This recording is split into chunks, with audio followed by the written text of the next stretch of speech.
Hello po mga kababayan, si Dante Maravillas. Ito po yung balita ngayon na pwedeng umikot ang tumbo ni Bato de la Rosa. Ano niya yan, Mr. Maravillas? Para kasing tinatakot na naman po ni Attorney Cristina Conti itong si Bato de la Rosa. Ayan po, sabi dito, ICC prosecutors may seek Bato arrest while court awaits Duterte fitness test. Sabi ni Attorney Cristina Conti, ICC Assistant to Counsel. Diba niya, Mr. Maravillas, many times lumalabas yung ganyang kwento. Bakit kasi hindi pa pinapalabas yung yung warrant of arrest para kay Bato de la Rosa? Wait lang po. Ganyan talaga po ang proseso. Tinichimpo po sa tamang panahon. At mga balitang ganito po, ang tingin natin, parte ito ng pagkondisyon sa isipan ng mga tao at saka po ni Bato de la Rosa na palapit ng palapit ang kanyang pakikipag-reunion kay Digong na miss na daw niya. Miss na, hindi ka man pumupunta doon. Buti nga si Amy Marcos pumunta doon na laking tulong mga kababayan sa naging desisyon ng ICC na huwag pagbigyan yung interim release. Kasi yun ang patunay, ma-impluensya. Ma-impluensya pa rin si Digong, pati yung kapatid ng Pangulo, impluensyado. Diba? Maganda yung naging epekto. Tapos hinihintay natin mga kababayan sana, ito mga Duterte senators na magsalita, ikondina yung ginawa ng ICC at tawaging inhuman at violation ng human rights. Wala nang magsalita. Pati si Sara ayaw magsalita. Nadala siguro. Tahimik lahat mga kababayan yung mga Duterte senators.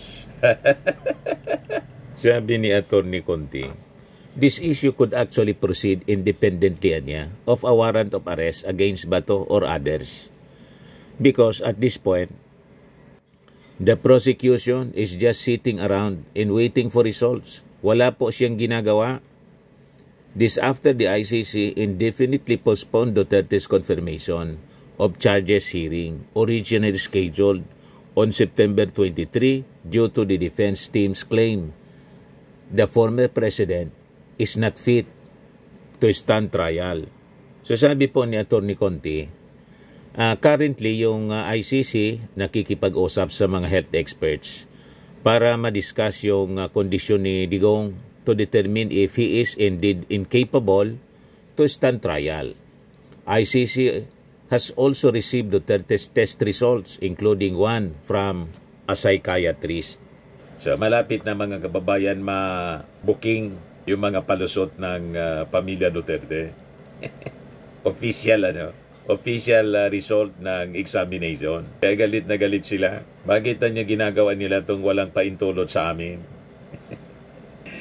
Bakit gagawin yung paintulot sa inyo na hindi naman po minor de edad si Digong? Ang dapat may paintulot kung minor de edad, senior citizen na po si Digong. At siya mismo yung gumawa ng paintulot. Kahit ngayong pagbisita po, pinaintulutan daw. At parte yun ng obligasyon, responsibility ng gobyerno. Na-check ang kalagayan ng isang Filipino.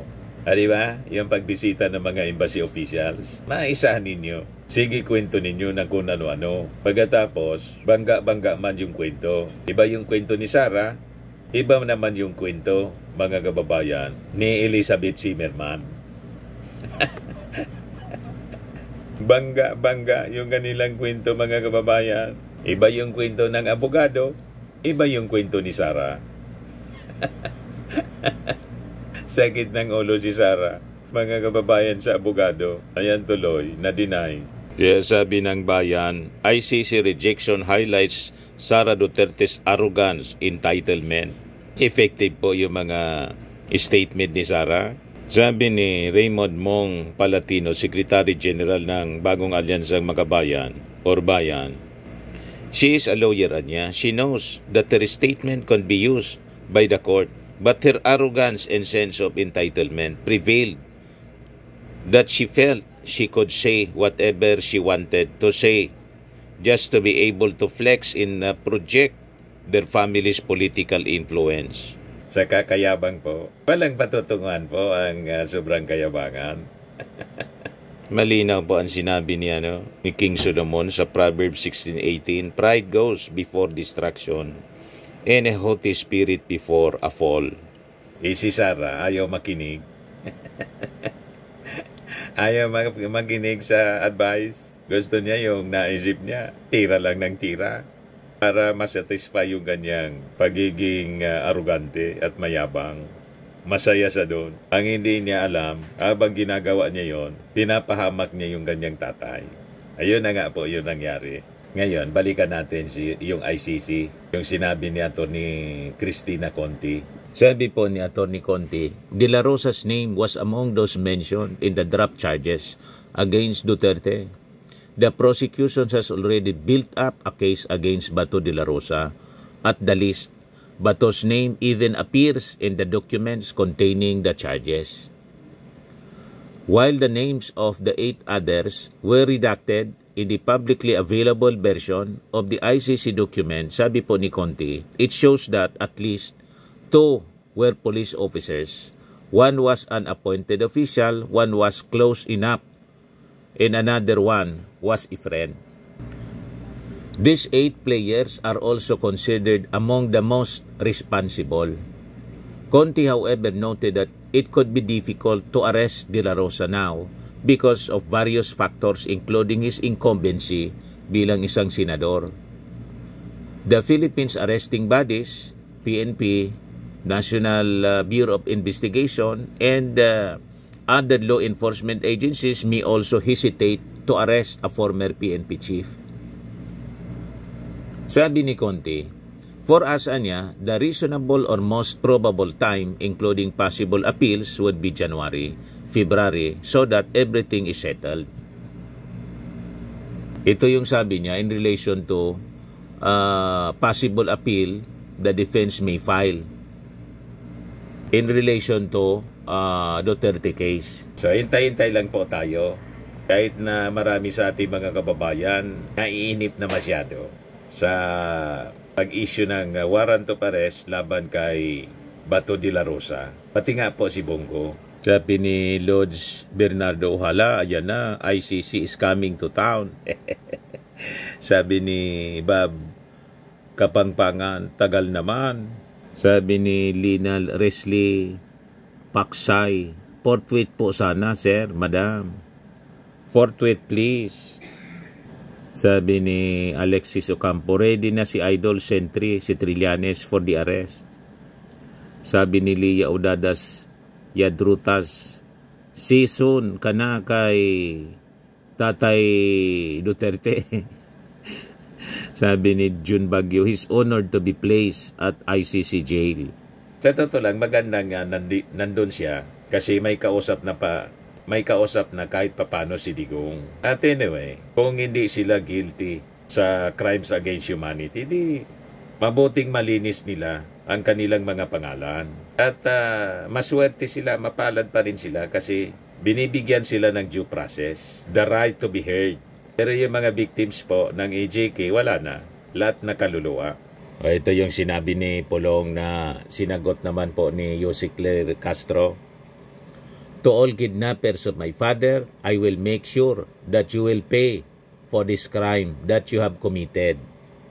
Sabi ni Jose Castro, hindi tayo dapat natatakot o lagi na lamang nabubuhay sa panakot. Pati yung ating Pangulo, tinatakot nila. Pati ng mga DDS, takotan niyang pumunta sa Davao. Anong takot? Nandun na yung ating Pangulo para tumulong. Yan yung ating Pangulo. Sa Davao, mga kababayan, ini-inspeksyon yung tent city na nilagay ng DSWD. So, di ba? Para sa mga nalindol. Mga nalindol sa Davao Oriental. Kaya masaya po yung mga nalindol. Oh. Kasi masikaso yung ating Pangulong Bongbong. At tinitingnan niya talaga. Hands-on siya. Ayaw niya nung kinikwento-kwentuhan lang ng kanyang mga cabinet secretaries. Gusto niya mga kababayan siya mismo ang tumitingin sa kalagayan. 158 million pesos in cash assistance ang kanyang pinamigay sa iba-ibang mga municipalities na lindol. Ayan o. O, diba? Ayan o. Morag na napod mo graduate diriya sa Davao Oriental. God bless PBBM. Sabi ni Sylvester Tumala, kaway-kaway pa, morag will come. Sabi ni Avelina Santos, the most important is he is giving his support in respect to the victims of the earthquake. Yan ang yan ang Pangulo. Ito galing sa Presidential Communications Office.